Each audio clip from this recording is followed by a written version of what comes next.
Hello दोस्तों, Maurya civil अकादमी के online class में आप सभी का स्वागत है। जेपीएससी पेपर 2 जो झारखंड स्पेशल है, इस पेपर में झारखंड की पारंपरिक शासन व्यवस्था को पढ़ना है। चलिए आइए आज पढ़ते हैं मांझी शासन व्यवस्था, जिसे संथालों की शासन व्यवस्था के नाम से भी जाना जाता है।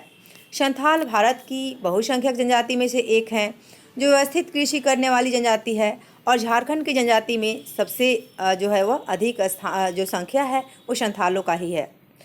झारखंड में संथालों का जो मुख्य निवास स्थान है वो संथाल परगना है और ऐसा कहा जाता है कि यहाँ आने से पहले जो संथाल लोग हैं एक लंबे अरसे तक पश्चिम बंगाल में रहते थे, जहाँ इन्हें शावतार के नाम से जाना जाता था और वहीं से आकर ये संथाल परगना में बसे या बसाए गए।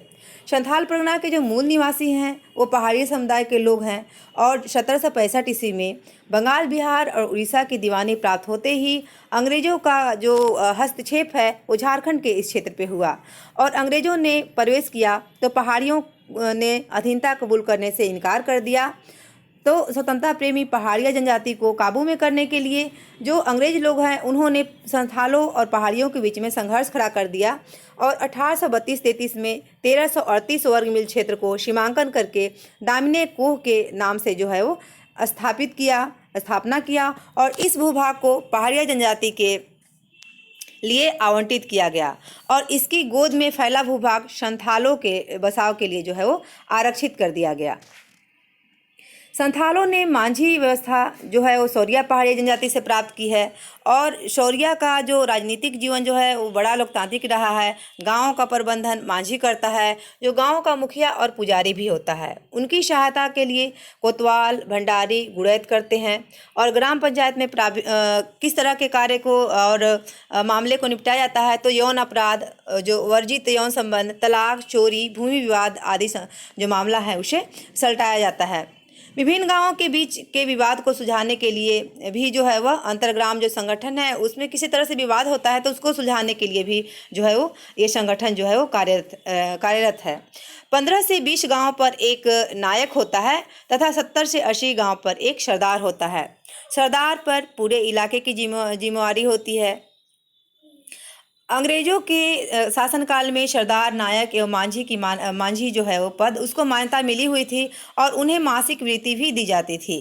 संथालों ने शौरिया पहाड़िया की तरह ही राजनीतिक संगठन को अपनाया और प्रत्येक संथाल गांव में एक पंचायत होती है जिसका मुखिया मांझी कहलाता है और गांव का जो एक धार्मिक प्रधान होता है उसे नायके कहते हैं। मांझी जो है वो गांव का एक धार्मिक प्रधान भी होता है जिसे नायके कहते हैं। मांझी गांव का प्रधान होता है और उसे प्रशासनिक और न्यायिक अधिकार भी प्राप्त होते हैं और ग्राम सभा बुलाकर जो है वो गांव के जो मामले हैं, झगड़े हैं, उसे निपटारा करता है, लगान वसूल करता है तथा विवाह संबंधी जो कार्य हैं उसको भी निपटारा करता है और उसको अनुमति देता है। इसका एक सहायक होता है जिसे जोग मांझी कहते हैं। तो मांझी का एक सहायक होता है जिसे जोग मांझी कहते हैं और जोग मांझी समाज के लोगों को उनके आचरण पर निगाह रखता है कि कैसे व्यवहार वो करते हैं और साथ ही वैवाहिक समस्याओं को सुलझाता है। जन्म एवं विवाह के अवसर पर इनकी सलाह जो है वह महत्वपूर्ण होती है। मांझी की अनुपस्थिति में इसका कार्य जो है वो प्रमाणिक करता है। तो मांझी की उपस्थिति में मांझी का कार्य प्रमाणिक करता है और मांझी की सहायता के लिए जोग मांझी होता है। नायके क्या है तो यह गांव का धार्मिक प्रधान जो होता है उसे नायके कहते हैं। गांव के जो संदेश वाहक है उसके रूप में गुड़ैत होते हैं। गुड़ैत पद जो है वो संदेश वाहक, एक मैसेंजर के रूप में इनका कार्य है, जो ग्राम सभा या उत्सव की सूचना जो है वो ग्रामीणों को देते हैं, साथ ही उन्हें एक स्थान पर एकत्रित करता है और मांझी की आज्ञा को पालन करवाता है। मांझी ग्राम पंचायत के माध्यम से हत्या जैसे गंभीर अपराध को छोड़कर जो मांझी है वो ग्राम पंचायत में जो हत्या है उस वैसे जो अपराध हैं उसको छोड़कर अन्य सारे मामले को निपटारा करता है। झगड़े की निर्णय में विचार विमर्श के लिए कुछ वरिष्ठ सज्जन होते हैं जिन्हें भगदो प्रजा कहते हैं। तो भगदो प्रजा क्या है तो गांव के झगड़े के निपटारा के लिए कुछ सज्जन व्यक्ति का एक संगठन है जिसे भगदो प्रजा नाम दिया गया है। अपराधों के लिए आर्थिक या शारीरिक या दोनों दंड दिए जाते हैं। यौन अपराध के आरोप सिद्ध होने जाने पर दोषी को पहले तो पीड़िता को पत्नी के रूप में जो है ग्रहण करवाया जाता है, स्वीकार करवाया जाता है और अगर दोषी इनकार करता है तो उसे देश माझी या फिर परगनैत के पास भेज दिया जाता है। जहाँ कोई विकल्प नहीं होने पे संथालों की सबसे बड़ी सज़ा जो है विटलाहा, जिसे सामाजिक बहिष्कार के नाम से जाना जाता है, विटलाहा, उसकी सज़ा जो है वो दी जाती है।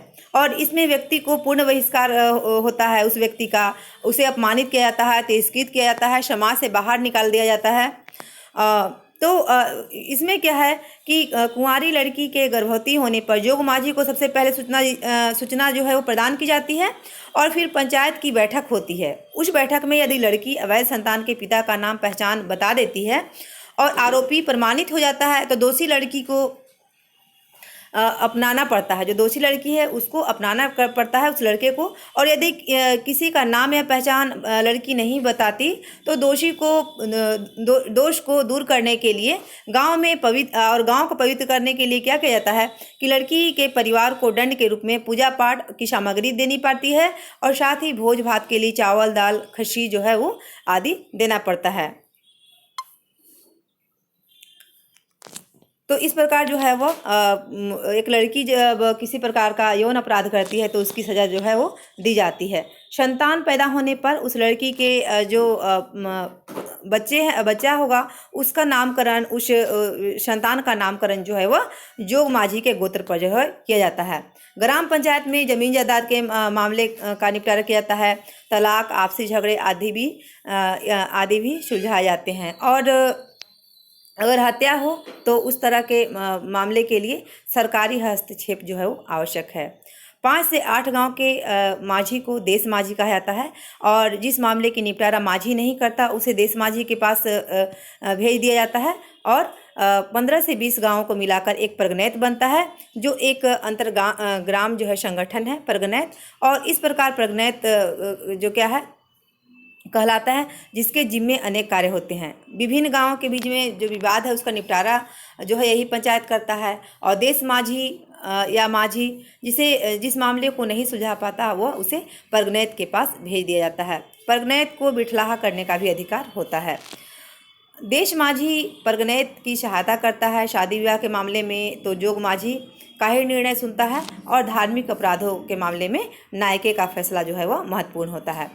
और अब सरकारी पंचायतों की स्थापना होने से जो ये पारंपरिक व्यवस्था है, शासन व्यवस्था, वो उसमें हस्तक्षेप हुआ है और कहीं ना कहीं कमी आई है। फिर भी दोनों साथ साथ कार्यरत हैं। अभी भी परगनैत अपने क्षेत्र में, गांव में सामाजिक, वैवाहिक और अन्य पारंपरिक जो कार्य हैं उसका निदान करता है। विठलाहा समाज का सबसे कठोर सजा है। यौन अपराध सबसे अधिक निंदनीय और दंडनीय माना जाता है। और जब कोई महिला समगोत्रीय पुरुष या गैर संथालों के साथ यौन संबंध दोषी पाई जाती है तो उसी विठलाहा के तहत जो है वो सजा दी जाती है। तो इस तरह जो है ये आप जो है संथालों की शासन व्यवस्था को देखें और इसमें जो इम्पोर्टेंट पार्ट है उसको मेरे द्वारा जो है वो हाईलाइट किया गया है, उसे देख लेंगे तो मुखिया, पुजार जो है किसे कहते हैं, कौन कार्य करता है इसका, तो माझी क्या है, गुड़ैत क्या है, नायके क्या है और इसके साथ ही परगनैत क्या है और जोग माझी क्या है। तो ये सभी जो मूल शब्द हैं और विठलाहा किस प्रकार का दंड है, सारे वर्ड को सिर्फ याद करना है और वर्ड से आप उस सेंटेंस को पकड़ लीजिएगा और बहुत कठिन नहीं होगा एग्जाम में जो है इस टॉपिक से संबंधित जो ऑब्जेक्टिव है उसको चूज करना। Thank you, thanks a lot for watching and listening.